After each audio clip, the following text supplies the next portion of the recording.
বিসমিল্লাহির রহমানির রহিম। প্রিয় শিক্ষার্থীরা, আশা করি ভালো আছো। আজকে আমরা করব উদাহরণ 36। উদাহরণ 36 কি বলছে দেখো, প্রমাণ করো যে এফ অফ জেড সমান লন জেড ফাংশনের জেড সমান 0 বিন্দুতে একটি ব্রাঞ্চ পয়েন্ট আছে। খুব ছোট একটা অঙ্ক। তো জাতীয় বিশ্ববিদ্যালয়ের 4, 7, 9, 17 এবং 19 সালে আসছে। কি করতে বলছে যে এই ফাংশনের এই 0 বিন্দুতে একটা ব্রাঞ্চ পয়েন্ট আছে, সেটা আমাদের প্রমাণ করতে হবে। তো আমরা এটা করার জন্য একটা জিনিস ধরবো, সেটা হলো এক্স সমান আর কস থিটা, ওয়াই সমান আর সাইন থিটা। ধরা বলতে এটা হলো কার্তেশীয় স্থানাঙ্ক এবং পোলার স্থানাঙ্কের যে সম্পর্ক, সেই সম্পর্কটা আমরা এখানে লিখলাম যে এক্স সমান আর কস থিটা, ওয়াই সমান আর সাইন থিটা। এবার আমাদের যে ফাংশন দেওয়া আছে এফ অফ জেড সমান ln Z, F of Z সমান লন জেড আমরা লিখলাম। তো লন জেড লেখার পরে আমরা কি লিখবো? Ln X plus I Y. Z সমান আমরা কি জানি? জেড একটা জটিল সংখ্যা, সেই একটা জটিল সংখ্যা বা জটিল বিন্দু। তাহলে সেটাকে আমরা কীভাবে লিখতে পারি? এক্স প্লাস আই ওয়াই এই আকারে লিখতে পারি। তো জেডের পরিবর্তে আমরা লিখলাম এক্স প্লাস আই ওয়াই সমান ln R cos theta plus I R sign theta. এই যে এক্স, এক্স সমান কি আর কস থিটা, এই যে ওয়াই, ওয়াই সমান আর সাইন থিটা। এই এক্স এবং ওয়াই এই মানটা জাস্ট এখানে শুধু বসাই দিলাম। দেওয়ার পরে এবার কি দেখো, লন এই যে R cos theta plus I R sign theta, এখান থেকে আর কমন নিলাম, তাহলে এখানে থাকে কি কস থিটা প্লাস আই এই যে সাইন থিটা। তাহলে পরবর্তী লাইনে দেখো ln R cos theta plus I sin theta, এটাকে আমরা কি লেখা যায়? E to the power I theta. এটা কি? অয়লারের সূত্র। E to the power I theta সমান cos theta plus I sin theta, এটা হলো অয়লারের সূত্র। অতএব পরবর্তী লাইনে দেখো লন এই যে এখানে দুইটা গুণ আকারে আছে, তাহলে আমরা লন দিয়ে যোগ আকারে লিখে দিব লন আর প্লাস, আর এটাও কি ln E to the power I theta. Ln দিয়ে মাঝখানে গুণ আকারে থাকলে আমরা লন দিয়ে সেটাকে আলাদা আলাদাভাবে যোগ আকারে লিখে দিতে পারি।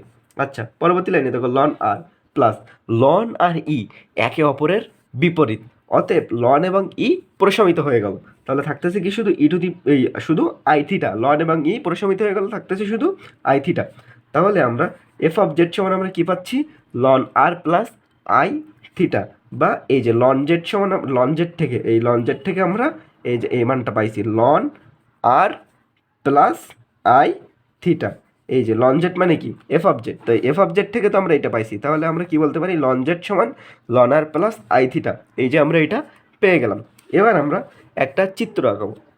এটা হলো মূলবিন্দু, মূলবিন্দু, আর এটা হলো এই পর্যন্ত হলো থিটা ওয়ান। আর এই যে এই মূলবিন্দু থেকে এই যে জেড অন বিন্দু পর্যন্ত এই যে দূরত্বটা, এটাকে আমরা বললাম আর অন। আর এইখানে যে বিন্দুরা আছে এটা হলো কি? জেড অন বিন্দু। এটা হলো মূল বিন্দু, এটা হলো জেড অন বিন্দু। এই দূরত্বটা হলো থিটা, এই কোণটা হলো থিটা অন। আর এইখান থেকে এই দূরত্বটা কি? আর অন। এবার আমরা একটা জিনিস ধরবো, ধরি শুরুতে জেড সমান জেড অন। একদম শুরুতে জেটের মান কত? Z on. এবং সেটা কি হতে পারবে না? জিরো হইতে পারবে না, যে কোনো একটা মান থাকতেই হবে। এবং এই আর সমান আমরা কি ধরে নিব? আর সমান ধরে নিব আর অন, এবং থিটা সমান আমরা ধরে নিব থিটা অন। একদম শুরুতে এটা আমরা ধরে নিব যে জেড সমান জেড অন, আর সমান আর অন, এবং থিটা সমান থিটা অন। এবার আমরা দেখো এই যে, অতএব আমরা কি লিখতে পারি? লন জেড অন সমান ln R on plus I theta n. কারণ আমরা এই যে এখানে এই যে এখান থেকে কি পাইছিলাম? এখান থেকে পাইছিলাম লন জেড সমান ln R plus I theta. তাহলে আমাদের এই যে জেড সমান জেড অন ধরছি, আর সমান আর অন ধরছি, থিটা সমান থিটা অন ধরছি। তাহলে এই যে জেটের জায়গায় জেড অন বসাবো, আর এর জায়গায় আর অন বসাবো, থিটার জায়গায় থিটা অন বসাবো। তাহলে এখানে অতএব আমরা কি লিখতে পারি? লন জেড অন সমান ln R on plus I theta n. এবার আমরা একটা কথা বলছি দেখো, ঘড়ির কাঁটার বিপরীত দিকে মূলবিন্দুর চারিদিকে একটি পূর্ণ সার্কিট তৈরির পর জেটনের দিকে ফেরত আসলে পাই আর সমান আর অন, থিটা সমান থিটা অন প্লাস 2 পাই। এটা কিভাবে বলছে দেখো, এই যে এই চিত্রটা একটু কল্পনা করো। এই চিত্রটা কল্পনা করার আগে আমরা আরও একটা ছোট একটা জিনিস আঁকাই। এটা ধরলাম মূলবিন্দু 0, 0। এইখানে একটা বিন্দু আছে, এবং এইখান থেকে এই পর্যন্ত আসলে সেটা পাই/2 পথ অতিক্রম করে। এইখান থেকে এই পর্যন্ত আসলে আরও পাই/2 পথ অতিক্রম করে। তাহলে এই পর্যন্ত পাই/2, এই পর্যন্ত তাহলে পাই/2 প্লাস পাই/2 মানে কি? শুধু পাই। এখান থেকে এই পর্যন্ত গেলে কি? এই যে পাই/2 আরও, তাহলে এই পর্যন্ত পাই। আর এখানে কি? পাই প্লাস পাই/2 এই পর্যন্ত পথ আসলো। তাহলে এখান থেকে এই পর্যন্ত আবার গেলে কি হবে? আবার π/2 পথ অতিক্রম করবে। মানে কি, এই পর্যন্ত যদি পাই হয় তাহলে এইখান থেকে এই পর্যন্তও পাই, মানে কি 2π পথ অতিক্রম করে। এইখান থেকে শুরু হয়ে এই পর্যন্ত পথ অতিক্রম করলে সেটা 2π পথ অতিক্রম করবে। এখান থেকে শুরু হয়ে আবার এই পর্যন্ত পথ আসলে সেটা 2π পথ অতিক্রম করবে। আচ্ছা, এবার তাহলে এই জিনিসটা দেখো, এখানে আমাদের এই হলো জেটন বিন্দু। তো জেটন বিন্দু থেকে আমরা এইখান থেকে শুরু করে এই যে একটা পূর্ণপথ, ঘড়ির কাঁটার বিপরীত দিকে, ঘড়ির কাঁটা চলে এই দিকে, তাহলে আমরা ঘড়ির কাঁটার বিপরীত দিকে চলবো। বিপরীত দিকে এভাবে যাইতে যাইতে আমরা এইখানে যদি আসি তাহলে সেটা কি আমরা 2π পথ অতিক্রম করব। তাহলে এই যে থিটা, এই থিটা এর মানটা তখন কি হয়ে যাবে, থিটা অন প্লাস 2π। এই যে থিটা সমান আমরা তখন কী হয়ে যাবে, থিটা অন প্লাস 2π, কারণ এই থিটা অনের সাথে 2πটা যুক্ত হয়ে গেল, কারণ একবার এই পথটা ঘুরে আসলে 2π পরিমাণ পথ আমরা ঘুরব। কিন্তু এই যে আর অনের কিন্তু কোনো পরিবর্তন হবে না, কারণ এইখান থেকে যে এই দূরত্ব এটা কিন্তু একবার ঘুরে আসলে সেমই থাকবে। তো আর অনের জায়গায় কিন্তু আর অনই থেকে যাবে।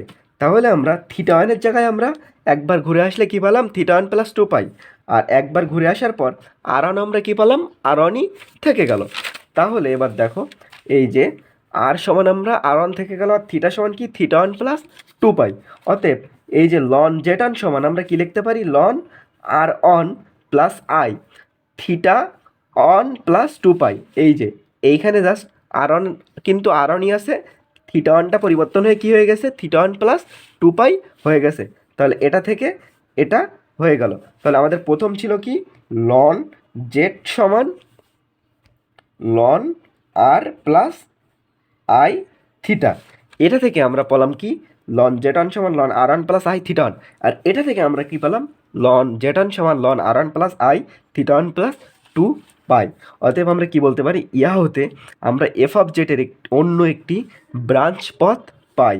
তাহলে এই যে এফ অফ জেড প্রথম শুরু হয়েছিল ln R plus I theta one, সেখান থেকে আমরা পাইলাম কি, ln R one plus theta one plus 2π। এই যে একটা নতুন একটা পদ আমরা পেলাম, থিটা ওয়ান প্লাস 2π, এই যে নতুন একটা পদ পেলাম, সে কারণে আমরা কি বললাম যে জেড সমান 0 একটি ব্রাঞ্চ বিন্দু। এই কাহিনীটা কোথায় ঘটছিল, এই কাহিনীটা কিন্তু এই যে জেড সমান 0 এইখান থেকে ঘটতেছে। অতএব আমরা কি বলতে পারি যে জেড সমান 0 একটি ব্রাঞ্চ বিন্দু। আশা করি সবাই বুঝতে পারছো। সকলকে ধন্যবাদ।